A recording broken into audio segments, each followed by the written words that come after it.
Matinding klase po ng leukemia ang tumama kay Francis Magalona. Ano ba ang sanhi niya sakit na yan? Yan po ang tinutukan ni Maris Umali. Sinundan ng publiko ang paglaban ni Francis Magalona sa kanyang sakit. Malalang klase ng leukemia ang tumama kay Francis, ang acute myelogenous leukemia o AML. Ipinaliwanag ng hematologist na si Dr. Norma Ona, isang eksperto sa sakit sa dugo, ang sakit na ito.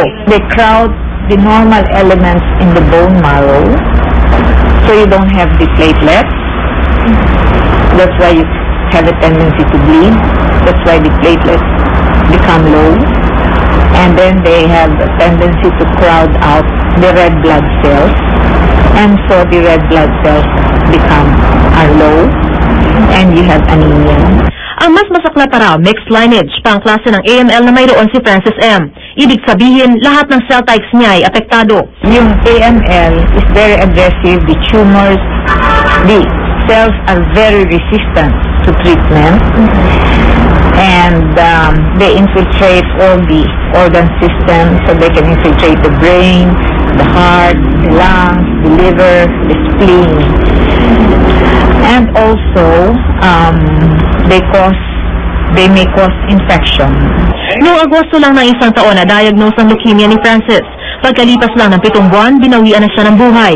Chemotherapy at bone marrow transplant ang inirekomenda ng mga espesyalista sa mga may AML. Pero ayon kay Dr. Ona, kahit pa sumailalim na sa ganitong medical procedure ang pasyente, ay karaniwan hanggang 1 hanggang 2 taon lang din nagtatagal ang kanyang buhay. His disease was so aggressive that there's no chance for him to undergo. Di pa malinaw kung ano ang sanhi ng leukemia, pero maaaring bunso daw ito na exposure sa mga nakalalasang substance o kaya ay gamot o pagkain pinapasok sa katawan at ang pagsailalim sa organ transplant. Ang mga sintomas naman ay pagkakaroon ng anemia, bigla ang pagbaba ng timbang, pabalik-balik na lagnat, madalas na panghihina at pagkakaroon ng infeksyon, pagkakaroon ng mga pasa, pagdurugo at kawalan ng ganang kumain. Para naman sa mga 40 anyos pataas, ipinapayo ang pagsailalim sa annual check-up at pagpapakuha ng complete blood count at platelet count. Maris Umali, Nakatutok, 24 Oras.